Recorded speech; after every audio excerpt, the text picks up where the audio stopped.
진영이 어떻게 돼 있었나요? 예, 우크라이나가 그 한족 속에 사는 나라가 아니라 그렇지. 유럽 쪽을 좋아하는 우크라이나인이 한 80% 되고 그리고 정확히 한 18% 정도가 러시아 사람들입니다. 이것이 한국으로 말하면 전라도하고 같은 거예요. 같은 나라에 살면서 정서를 전혀 다르게 하는 인간들이 같은 나라에 살고 있습니다. 이해가 돼요? 지금 18% 되는 우크라이나 그 사람들은요, 내가 볼 때 러시아인은 이거는 우리나라 전라도보다 더해요. 그러니까 전쟁이 일어나는 거예요. 그 다음에 전쟁이 왜 일어나는지 한번 설명해 주세요. 그러니까 뭐 전쟁이 일어나는 건 이유가 많은데 거기 미군이 한 사람만 있었어도 전쟁 안 합니다. 미군이 한 사람, 미국이 정말 소련이 전쟁 못하게 하려면 미군 500명 전쟁 나게 한 일주일 전에 갖다 놓으면 전쟁 안 나요. 이승만 박사가 젤렌스키보다 100배 위대한 거는 전쟁 나니까 미군 불러왔습니다. 오게 했어요. 몇십만 명. 저건 하나도 못 불렀는데 일단은 뭐 그 나라가 전쟁 대비를 안 하고 국민이 분열되어 있었습니다.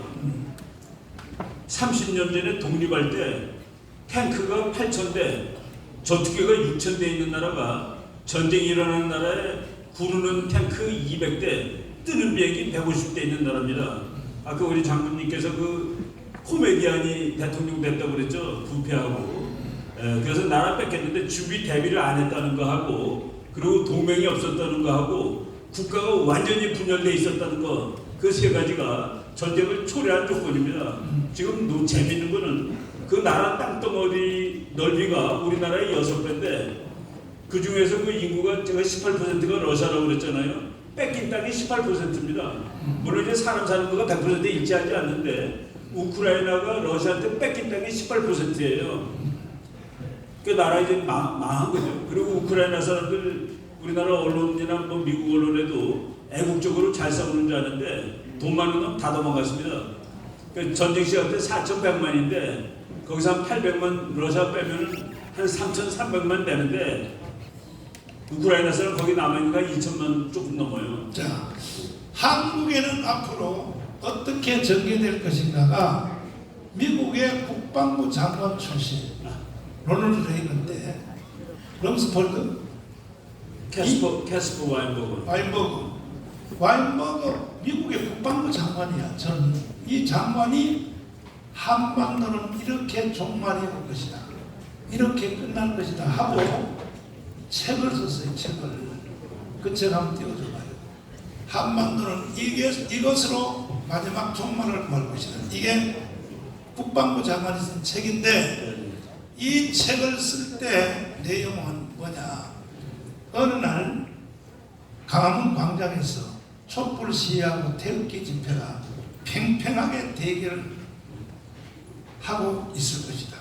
지금같이 계속 할 때에 그때는 북한에서 지하 땅굴을 통하여 북한군 소위 하나가 내려올 것이다. 내려와서 뭐 하느냐? 빌딩에 올라가서 경찰복으로 갈아입고 태극기 부대를 쏘는 게 아니에요. 북한에 있는 간첩이 어디를 쏘느냐? 촛불 시위를 향하여 빌딩에서 사격을 할 것이다. 그러면 10여 명이 죽는다는 거죠. 촛불 시위가 죽으면 어떤 일이 생기냐? 바로 내전으로. 왜? 경찰이 쐈다고 이렇게 뒤집어쓰고서 바로 내전이 붙어서 그것으로 대한민국은 종말이 올 것이다라고 지금 이 미국 국방부 장관이 쓴 책에 써놨는데 하도 충격이 돼서 내가 지금 다빈을 통하여 이걸 동영상으로 만들고 있어요. 만들어서 쏴드릴 테니까 전 국민에게 다 알려야 돼. 대한민국의 마지막에 종말은 이렇게 끝난다고. 이해가 되었어요? 자, 설명 한번 해주세요. 네, 그 책이 나온 것은 이제 좀 됐습니다. 이제 캐스퍼 와인버거 장관이 레이건 대통령이 있을 때니까 1980년대 초반인데 저 책은 이제 1998년인가 그래요. 나온 그 연도가. 그래가지고 이제 북한의 땅굴 우리나라가 지금 찾아낸 건 4개죠. 그 미국에서 북한 군사백서 보면은 땅굴 20개로 돼 있습니다. 근데 이제 어느 날 이게 소설처럼 썼어요. 시나리오니까 미래 얘기니까 첫 책 제목은 The Next War, 다음번 전쟁. 해가지고 여러 전쟁이 있는데 그 중에서 첫 번째를 한국 전쟁으로 가정을 했습니다. 저 책의 1장이 한국 전쟁이고 정확히 98페이지까지가 한국 전쟁 얘기인데 첫 장면이 땅굴을 통해서 북한의 루테넌트 최중희가 땅굴을 통해서 오는 장면입니다. 그리고 그 다음 장면은 뭐 소설처럼 썼어요. 금년법에도 서울은 이쪽 세력과 저쪽 세력이 그냥 대엉망으로 붙어가지고 시내를 난장판으로 만들고 있었다. 최중에는 이날을 기다리고 있었고, 그래서 경찰이 저쪽에 있고 이쪽에 이제 그 데모하는 사람들이 있는 거예요. 근데 경찰 뒤쪽에 있는 건물에 올라가서 총을 겨누고 그 데모가 막 시끄러워졌을 때 그 반대쪽, 뭐 말하자면 민노총 쪽으로 총을 갈긴 거라. 그러니까 거기서 야 경찰이 우리를 쐈어 라고 해가지고 막 엉망이 되는 장면.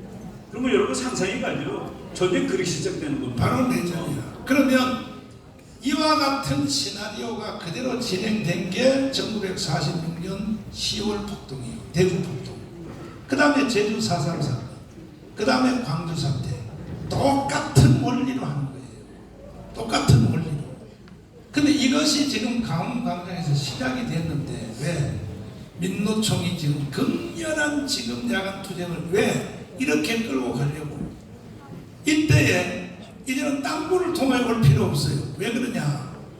중국의 조선족이 있죠. 중국의 조선족이 중국 사람하고 합해서 서울 경기 수도권에 사는 사람이 100만 명이야. 놀라지도 않아요. 몇 명이라고? 근데 이제는 북한 애들 간첩이 절대로 이제 휴전선 통해서 안 와요. 중국으로 가서 중국의 조선족 호구를 사요. 호적을 사가지고 공식 비행기를 타고 온다고. 나는 중국 교포들한테 미안하지만 용서하고 들으세요. 지금 100만 명이 한국에 와서 사는데 그 중에 10%는 난 북한의 간첩이라고 봐요. 10%는. 증거가 뭐냐? 그들이 지금 촛불 시위하는데 조선족 애들이 촛불 시위에 참여하고 있잖아. 이러면 끝난 거예요. 나라 끝난 거예요. 어느 날 이제 조금 타임이 북한의 지시가 딱 내려오면 바로 조선족 애들이 10여 명이 옥상에 올라가서 총 가지고 그것도 경찰들이 가지고 있는 우리나라 경찰복 갈아입고 사격해버리면 그날로 대한민국 끝이 나는 거예요. 지금 목사님 말씀하신 거가 이제 무슨 의미가 있는 거냐면은 주한미군이 있어도 그렇게 되면 전쟁이 난다는 그 얘기입니다. 그렇지. 주한미군이 있어도 그걸 어떻게 막아요, 그죠? 그렇지. 그러니까 결국은 내전이기 때문에 이 암호가 보세요.